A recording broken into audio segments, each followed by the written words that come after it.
6 tahun bekerja sebagai asisten rumah tangga di Probolinggo, Jawa Timur, Pariem tak kuat bertahan. Ia nekat lompat dari lantai 2 rumah majikannya karena kelaparan. Bagaimana kondisi Pariem saat ini? Berikut kisahnya dalam jejak kasus tega, ART tak digaji dan kelaparan.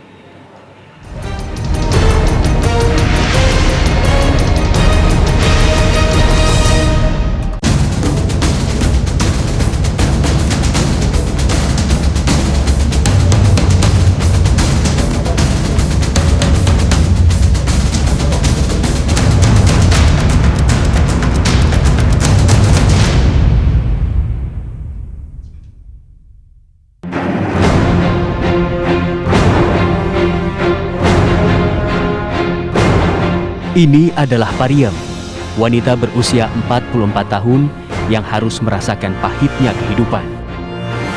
Warga Solo ini mengadu nasib di kota Probolinggo, Jawa Timur sebagai asisten rumah tangga bersama anak kesayangannya. Namun rupanya bekerja sebagai pembantu rumah tangga bukan pilihan terbaik. Karena Pariem sering merasa kelaparan, bahkan upah yang diberikan padanya tak sebanding dengan pekerjaannya.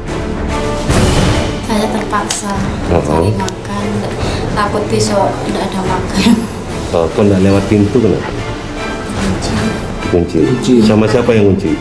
Sama ibu menu. Kadang kan ini kan ada anaknya dijaga di situ, berarti tidak berani untuk keluar dari situ. Sering memang nggak dikasih makan? Iya sering. Saya sendiri tidak mau minta sekarang. Ibu sering nggak dengan perlakuan kasar dari ibu? Iya. Perlakuan kasar, sering ditampar, dikecaci, sering nggak? Gitu dulu. Iya. Sampai sekarang. Sama ibu. Sama ibu. Setiap hari. Informasinya nggak digaji bener nggak? Ada. Berapa tahun nggak digaji? Tadi malam berapa ya? Tak hitung tapi dikasih ya? Iya. Sebelumnya digaji nggak per bulan? Berapa sih kalau per bulan? Nggak ada dulu. Ini tadi baru bilang 300. Selasa dini hari 16 Februari 2021, Pariem terpaksa melompat dari lantai 2 rumah majikannya. Ia nekat karena lapar yang dirasakan membuatnya gelisah. Setelah melompat, Pariem bersama anaknya yang masih berusia 12 tahun berjalan menyusuri gelapnya malam. Mereka pun kemudian mendekat ke tong sampah di depan sebuah gerai makanan siap saji untuk mengais sisa makanan yang ada. Warga yang melihat langsung bertanya dan memberi makanan dan membawa mereka ke pihak yang berwajib. Pada ini ada satu rumah tangga yang mana pihak daripada yang menempati dalam menempati rumah daripada seseorang yang diberikan untuk ditempati. Jadi bukan rumahnya sendiri. Lanjut, dari yang menempati rumah tersebut mempunyai seorang pembantu perempuan inisialnya P dengan satu anak yang berusia 10 tahun.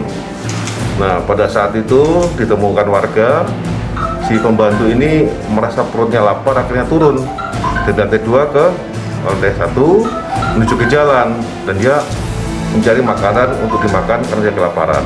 Nah, dari situ banyak warga yang tahu, akhirnya meminta kepada penghuni rumah tersebut untuk bertanggung jawab. Kenapa kok sampai pembantu ini kelaparan atau keluar dari rumah? Sang majikan hari itu pun dijemput paksa oleh warga untuk menuju kantor kelurahan Kanigaran agar bertanggung jawab. Saat pertemuan itu, mau tak mau, sang majikan harus membayar semua gaji Pariem selama 6 tahun sebesar 12 juta rupiah. Dengan rincian, gaji Pariem Rp300.000 per bulan. Namun, pihak majikan membantah apabila telah menelantarkan dan menganiaya Pariem serta anaknya. Itu tidak benar, karena semua kebutuhan dia sudah kami penuhi, makannya juga satu hari 3 kali. Kadang-kadang kalau ada makanan kue-kue kami kasihkan. Untuk masalah gaji bukan tidak dikasih, kami masukkan tabungan. Tadi malam kami sudah kasihkan semua uang gajinya, kami tarik dari tabungan, kami serahkan dengan dia penuh dan bikin pernyataan tidak akan menyelesaikan, tidak akan mempermasalahkan ini lagi. keliru. Jadi pernyataan yang dia Clear ya, sudah beres ya. clear, semuanya sudah clear. Dugaan penyiksaan dan tak dibayarkannya upah Pariem mungkin juga terjadi pada asisten rumah tangga lain. Lantas bagaimana seharusnya para pekerja rumah tangga ini mendapat keadilan jika bertemu hal serupa? Apa yang dialami Pariem sesungguhnya adalah fenomena umum situasi dari darurat SOS yang terjadi hampir di seluruh wilayah di Indonesia dan di banyak negara di luar negeri, di mana pekerja rumah tangga selalu rentan mengalami eksploitasi, kekerasan, gaji tidak dibayar, dan lain sebagainya, yang itu sebenarnya adalah bentuk-bentuk dari perbudakan modern dan perdagangan manusia.